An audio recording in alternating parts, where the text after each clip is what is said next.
Hi, so today we're going to talk about sexual development in our children on the spectrum. And this video has been inspired by a mom calling me, and she was so scared because she found his son masturbating, and it was not in secret. And this is happening, and the mom, nor the dad, has never sat with him or even attempted to have this, sex conversation with this boy. So he was like, "Oh my God, where am I going to start?" And I was like, "Okay, let's do this." So if you're new here, this is Nema Lema and this is Autism and Beyond. It's always a pleasure. So what we should always remember, it doesn't matter if our children are on the spectrum or not. When it comes to secondary sexual characteristics, these kids are healthy kids. Like their body is fine. Okay? So boys will develop to become men and girls will develop to become women. Beautiful women and very handsome boys. And so just because they're on the spectrum, it does not mean that we need to ignore the fact that we need to still do healthy sexual education. And the best time to start is at around, I'll usually say at around 7, 8, 9, because what we are also seeing is that kids mature very early these days. So it's important that by the time these things are happening, there's some foundation knowledge that you've already put on as far as sex education is concerned in your child. Now, I understand the challenges that come with sex education when it comes to our children on the spectrum, because autism affects the social interaction, affects communication, and the perception. And when you think of sex and sexuality, you need to be social, you need to have social skills, you need to have communication skills, and you need to feel things, understand what you're feeling, and then interpret what you're feeling, and now appropriate the actions that you're going to take because of those feelings that you're feeling. And so it becomes quite a huge challenge when it comes to our children on the spectrum. So today I'm going to talk about these three aspects that we should keep in mind. Again, this is a series. It's not just one video, it's going to be a series. And so I may not be able to do everything today, but today we're going to talk about three aspects that I feel like they are very key and very foundational when it comes to sex education for children. The first thing is sexual awareness.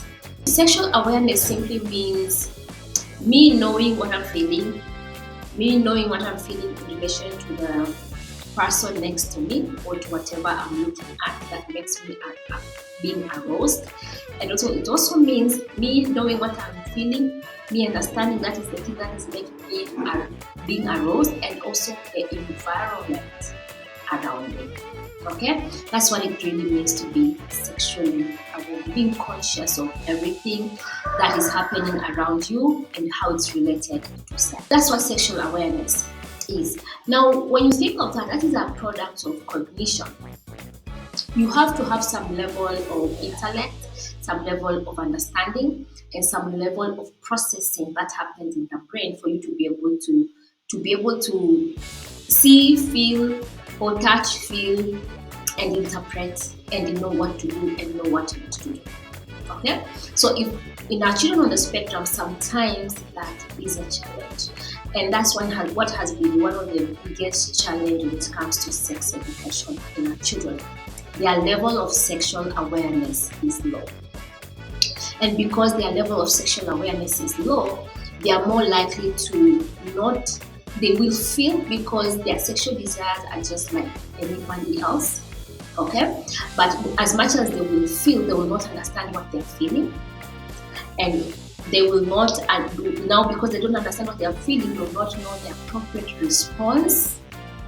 Okay, in relation to what they're feeling, and also they will, because of that, because they're also not aware of the environment, their privacy, that sense of privacy, is also very low. So what happens is they are more likely to do things that may make them be victimized, may make them being shamed or bullied, being discriminated, and it will also pose them being at risk of being involved in very risky behavior. Especially for girls, it's easy for them to be even for boys, to be sexually abused simply because it's true they were feeling something, and maybe they were with these other people and these other people saying things, and because They're very innocent and honest. They just went along not knowing these people never actually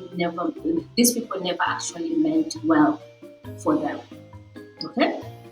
Now, it's also because of that, it's difficult to also find causes, the physical or online, of people advocating for sexual health education for children with the spectrum. And if you know of anyone doing this, please, I ask you to plug me. I really want to see what people have done, because this is one of the things that I'm really looking into doing. Or if you know of anyone, or if you know how to do this, like if you're a person who has done this for children on the spectrum, it will be an honor for me just to learn from you. Because I'm really looking into creating something like this for each and everyone, so that it's accessible for at least for children on this part of the world. Okay? And if you're watching up to this time, please remember, if you're not subscribed yet, please go ahead and subscribe and do it. Then the second aspect is the gender identity and sexual orientation. Now, with time, what we are seeing is gender uncertainty is not unique for our children on the spectrum. This is global, really.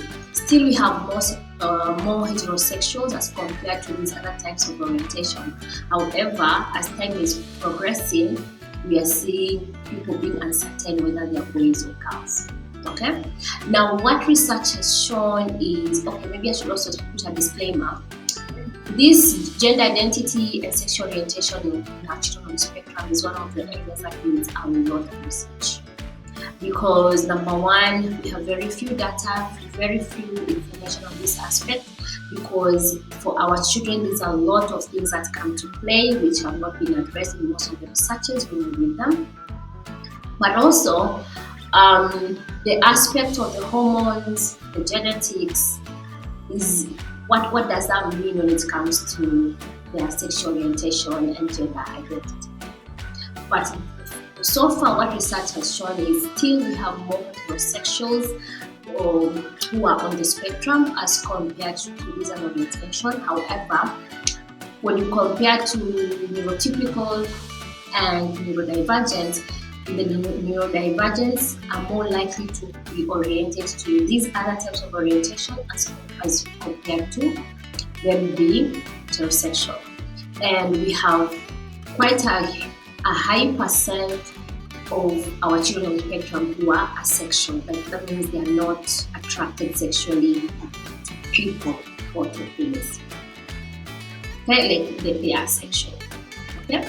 Now, one of the explanations has been the psychosocial aspect, which takes us back again to sexual awareness.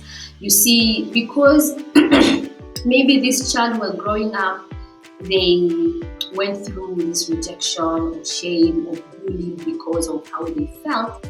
This predisposes them to develop a defense mechanism. You've seen that happening even in the neurotypical area. And you find people saying, I'm attracted, maybe I'm a girl and attracted to girls because of my relationship, the relationship I had with the men in my life. Or I am a man attracted to a man because of the relationship I had with the females in my life, something like that. Okay? So this is also the same happening to our children on the spectrum. Okay? So it's not unique for our children on the spectrum. Then the third aspect is sexual behaviors, of which, when you think of it, so you see, most of our children on the spectrum also have normal sexual behaviors, like they want to have sex just like anybody else, of course, enjoyable sex. Okay? Now, because of their challenges in social skills and their challenges in communication, you find that they may appear as being too aggressive, too hyper, not able to initiate romantic relationships before now we go into sex. And so most of the time they are pushed back, they are victimized, they are rejected. Okay? So what research has said is most of these people who are sexually aware have delayed the view of sex. So they will not start sex very early if they are sexually aware. Okay? However, they still are at risk of being engaged in risky behaviors. even when they're sexually aware. Why? Because of the challenges in social communication, perception, and interaction. One of the advantage of autistics is that they are honest, like they don't lie. People on the spectrum don't lie. They don't. I know you may think, oh, but try to read about it. When you think of how the theory of the mind works, people on the spectrum, it's very difficult for a person on the spectrum to lie. And so most of the people take advantage. And so they lie to them, and they know that everybody around them is as honest as they are. And that's why they are more at risk, because of the challenges in perception and understanding and all that.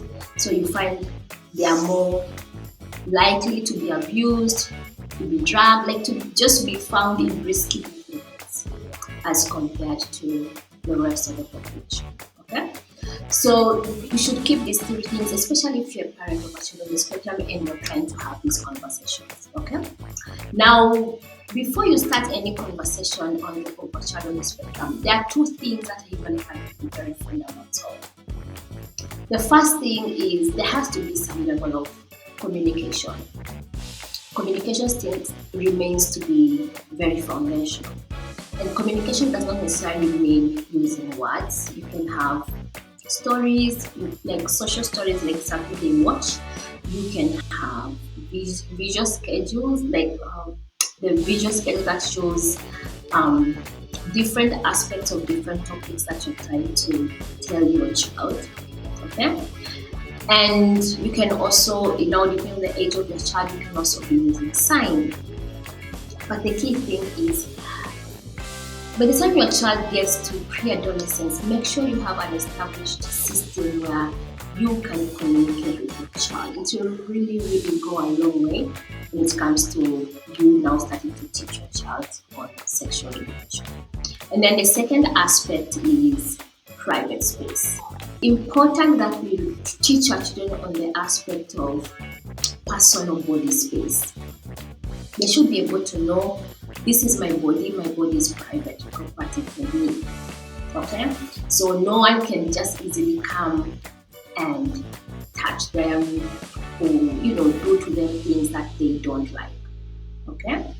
And it's the same thing. They should also not go and touch other people into other parts of the body that they do not. Those are the two things I usually find to be very important, so that even when it comes to us talking about now you have breasts or your penis or your vagina, it becomes like you're going to build almost to very major formation.